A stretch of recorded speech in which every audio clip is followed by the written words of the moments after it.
What's up, Steve? How we doing, man? Coach, what's up, buddy? How we feeling about our boys, man? It's been a tough couple of weeks.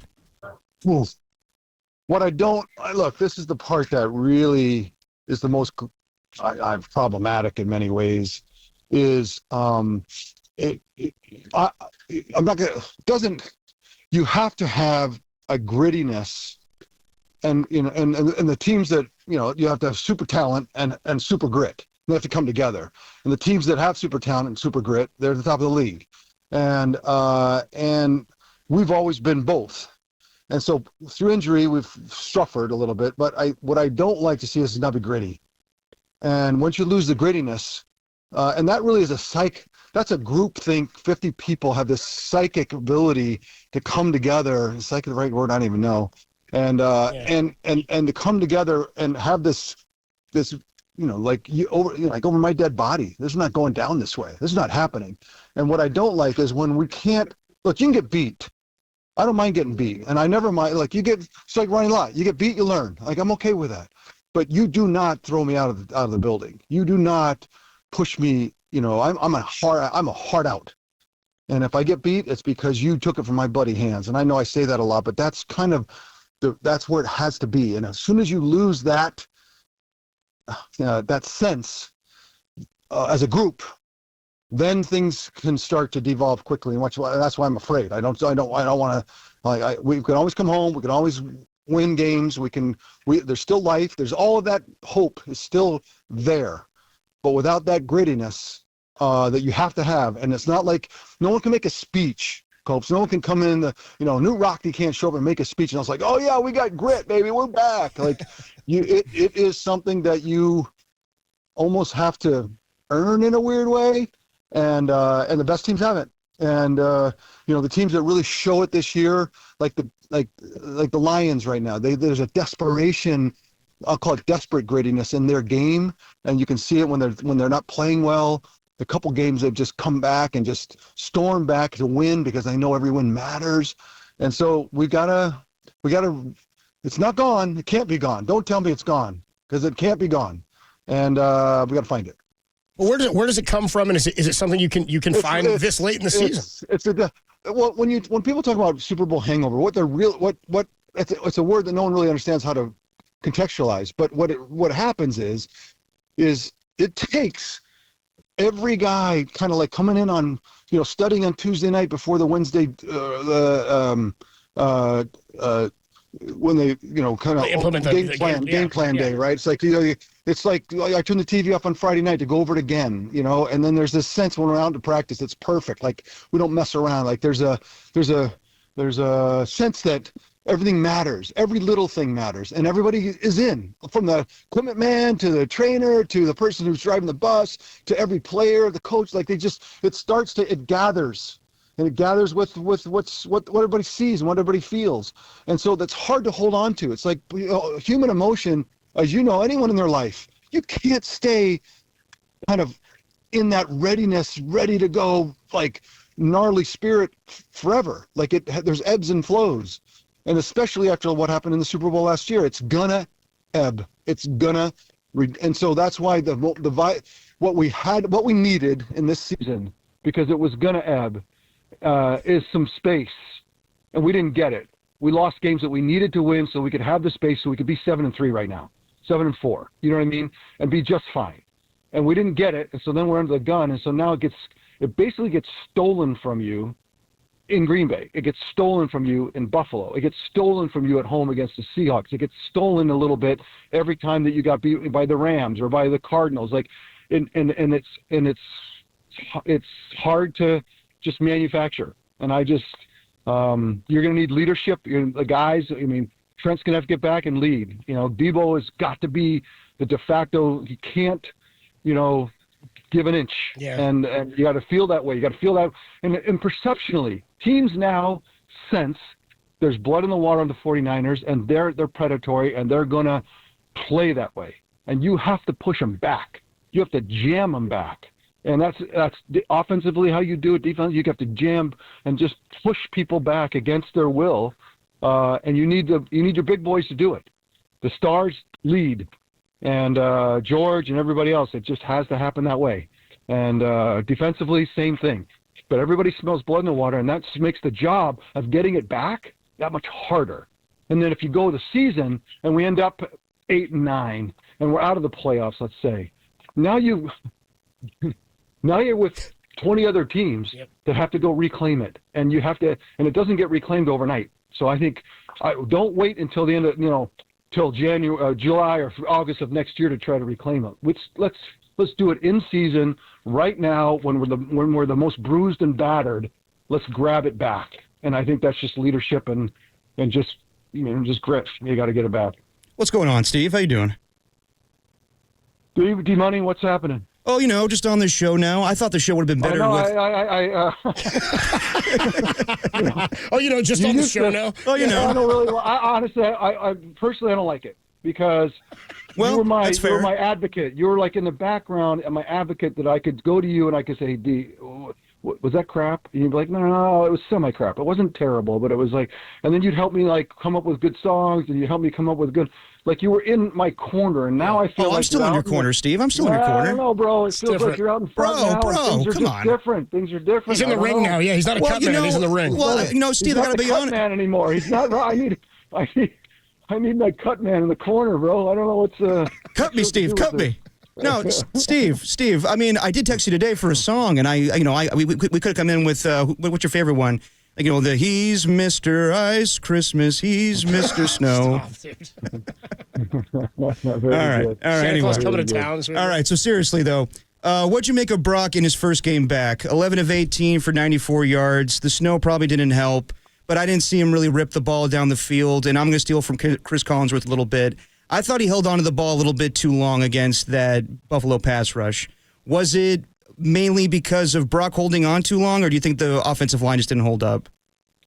Again, we've talked about the creep. I think we talked about creep a couple of weeks ago. And the creep that's coming from defenses that smell, again, predatory people, they smell weakness. And they don't feel like you can push back. And that game feels like, and then Brock in the snow, I didn't feel like I got the most out of. Now, look, when you're coming back from injury, you don't know if that's a piece of it. So we'll have to have a caveat for that. But the sense of his game was not a game that was going to push the Bills backward. Like, I'm coming, my presence is coming, and you're going to have to deal with it. And that's not Brock's best quality. That's not where he hangs out. But this season, when things have been tougher, he has been showing up more physically to go make stuff happen. And then when the ball falls out of his hands, it's just like we again, it goes to all the stars of the team have to be make who they're playing against feel they're expanding, they're getting pushed, and that didn't happen. And so then with the predatory Bill, they just squeeze down. You can't get anything done. And that's why this week is really about making more space for this offense. And Brock's going to have to be part of the solution. It can't just be because Debo does it or George does it. Brock's going to have to be part of the physical presence because the game is so much about physical. It used to be just about execution. Execute, and you go to the Super Bowl.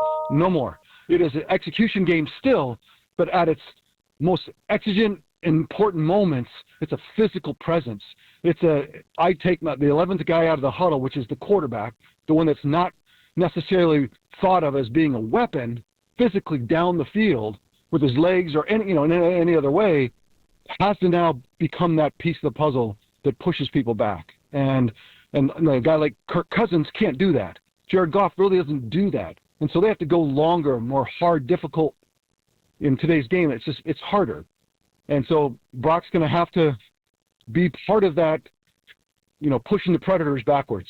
And the only way to do, think about predatory behavior. The only way to do that is kick them in the teeth and bloody their mouth. I mean, that's just the only way to do it. And so he'll have to do that this week and start. Otherwise, the whole league will start to, again, every week you're going to run into this creep that's going to make things so much harder. And as a fan, you'll be like, wait a second, why is not Debo just running open every time? Yeah. Why are we gashing people with 10 yards at a pop? Why are we not? Where's our screen game that led the league overall in yards per attempt behind the line of scrimmage last year? Yeah, like, where's all that? And all that is it's being taken away. It's being stolen. And you have to you have to push it back in, and the only way. And look, when not everybody's healthy, I get that, but there were like we've had times when Jerry's out or Brent's down or like we had like people get hurt. You cannot allow the. I keep saying predatory league, but it keeps popping in my head. Yeah. The league is so. Who's coming up? I mean, it's the Bears, and then who is it after that? Washington, it's the Rams again, and then it's just gets. They watch everybody's desperate to shut you down, and the 49ers have been explosive and have forced people. Last year, defenses capitulated. They were done. They quit. They were in the huddle yelling at each other like, we have no idea what to do, because we were so explosive. It didn't even matter that we didn't have to have a physical presence. Didn't have to push people back with our physical presence. Love this guy out of the huddle. Didn't matter. It was crazy in this day and age. That went against everything I've said. But now that we've kind of been mitigated a little bit, it's that part is on. And Sunday the Bears defense has got to feel punched in the mouth, and we got to figure out how to do that. How do you react to people who put it on the others? Because you're talking about it, obviously, from a player perspective, too, from what you have to do in the quarterback spot, how you have to regain the grit as a player and all that. But what would you say, or how do you react when you hear people say it's on Kyle's play calling? Look, I'm sure I would say that Kyle's innovative mind play calling, no one's perfect, right? So he's top 5 in the league, and he's going unless he gets lazy or kind of tired, which I think neither is possible right now. That's where he's gonna be. That's who he is. So is he gonna ebb and flow in play calling where there's like, well, that was a mistake, or that didn't look really good, or he should have attacked it in a different way maybe, or yeah, I can open up some criticism for that for sure, because not everybody, he's not gonna be great every week. But generally, I'm not looking at deploying the assets that would have made, that's the difference, because I think he's looking for options. He's looking for people who will be able to push people back on defense, who will be able to threaten. And in some ways, when people are hurting the offensive line, what's the offensive line? And that's where things really go haywire, is when, again, the predatory defense feels the offensive line, I'm not afraid of you. Like, we can come off of blocks and we can take care of things. We can do it with 4 guys and maybe 3 guys even. And we can, linebackers run free. Safeties feel like they have great visibility. Now play callers like, okay, so then now what? What's that special play against, the predatory defense that's kind of slows me down? Where's my speed? I need some speed. Somebody get outside and go. We don't have that. Okay, I need somebody who can, because you can't just tactics everybody. Sometimes you just need threats. And the best teams right now have those threats. And Brandon, unfortunately, out for the season, was our guy that could do that.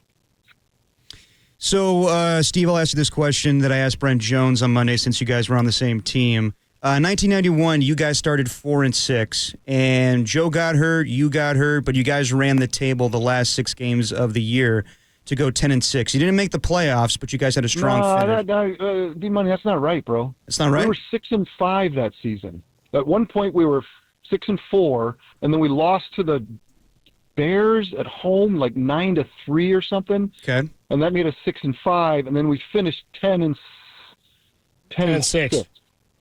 So I don't think we were ever 4-6.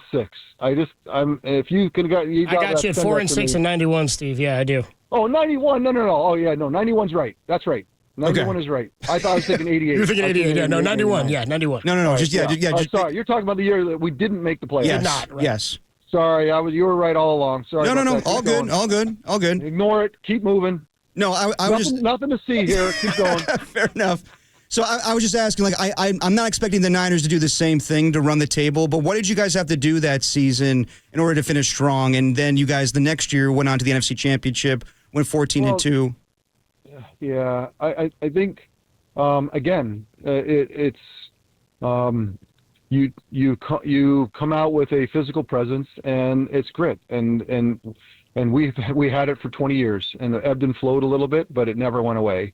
And we've now had it for 6 years, starting in end of 18, but 19.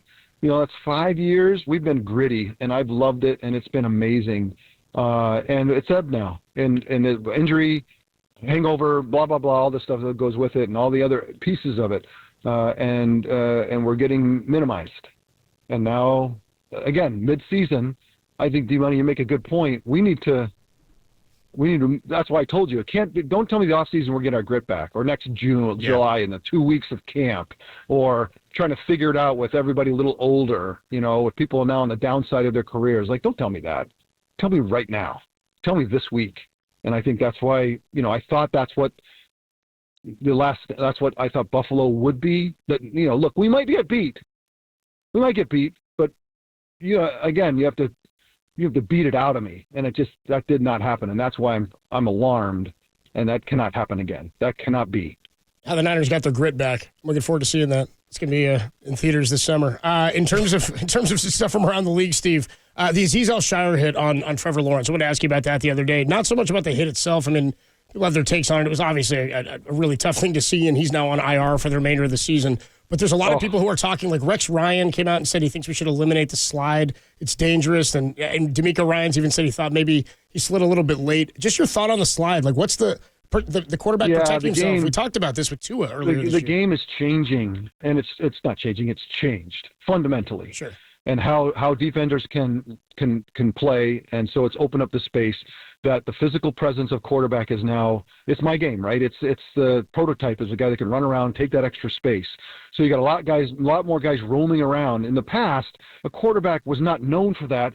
They made the slide so he could get out there, do something, and still be safe, and just say, "Mea culpa, I'm sorry, I didn't mean to get out here. I'm in the wrong place, but let me just get back to the huddle." And so the slide became that safe harbor, right? But the game's changed, and so I don't know that I would eliminate it, but I would say, because it's changed and we're getting, physically challenged by defenders are being minimized every year more and more as safety protocols and different rule changes, that they're limited in what they can do. And so I understand you can't go ram a quarterback who's about to slide. I get that's just crazy, stupid, and should be a deep penalty for that.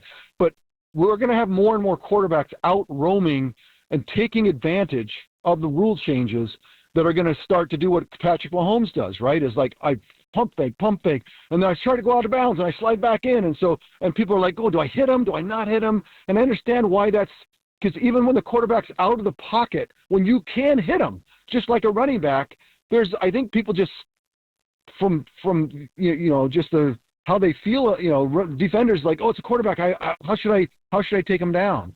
And so I think that in some ways the defense has to be empowered by rule to be able to go after the quarterbacks, because they are now. I mean, when Lamar Jackson's out there, he's freaking better than a running back. Yeah. When with Patrick and everything else. And so I'm not saying you can go hit quarterbacks illegally. No, it's crap.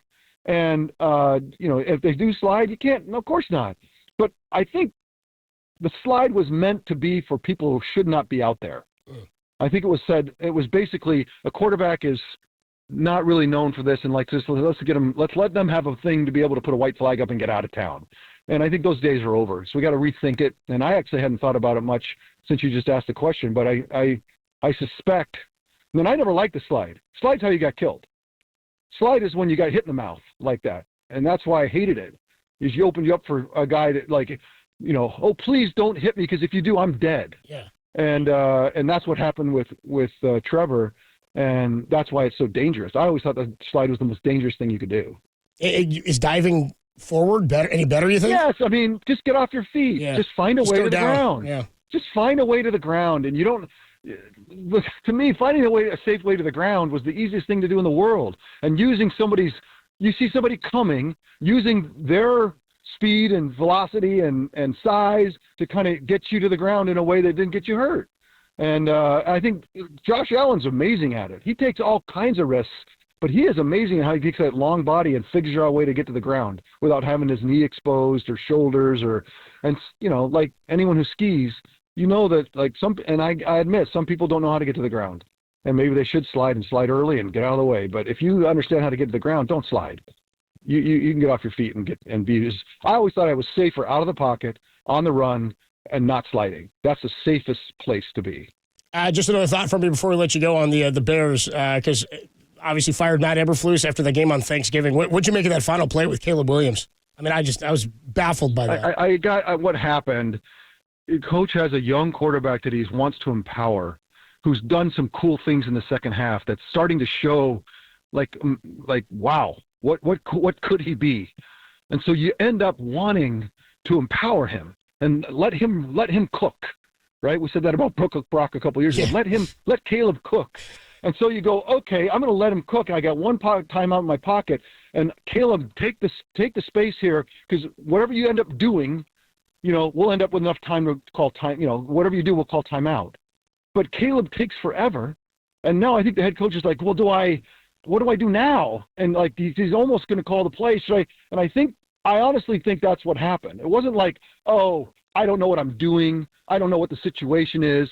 I'm lost in space. That's just not the case. People aren't that stupid. So I think what he's doing is trying to empower his quarterback, giving him the space to look. He's moving the team. He's about to do something cool. Let him roam. And then I got one, and it just went too long. And then by the time he threw it, I'm sure Eberflus was like, "Holy hell, this is." He watched his job in the air. He's like, 3, 2, 1. I'm fired. Peace out. Drop the mic, baby. I'm out of here, man. And I think that actually happened to him. I think he's probably thinking, "Holy crap, he took too long, and now game's over." And everybody's like, "Are you the stupidest man alive?" And I'm sure he's like, "No, I'm not the stupidest man alive. I promise you." And think about what was happening. Caleb had come alive in the second half, and he'd done it a number of times already. And you know that if you're going to be a good coach in the future, you need Caleb Williams to be great. And he's starting to show that ability. And then what you really want a young quarterback to have is an opportunity to drive a team and take control and be the guy and deal with all the stuff that's going on, including clock, and just in dealing with it, you manage it, you deal with it. Start to become that guy that is going to take us to the places where we want to be. You have the presence to come out of the huddle as the 11th guy to just threaten with your physical presence. You got all this. You got all the talent in the world. You could be that guy. And I'm sure he's thinking the same thing, like, let him cook, and then he just got cooked. And it's so sad because Caleb, to me, it was on Caleb to handle it. Yeah. And he just did not. And he got his coach fired.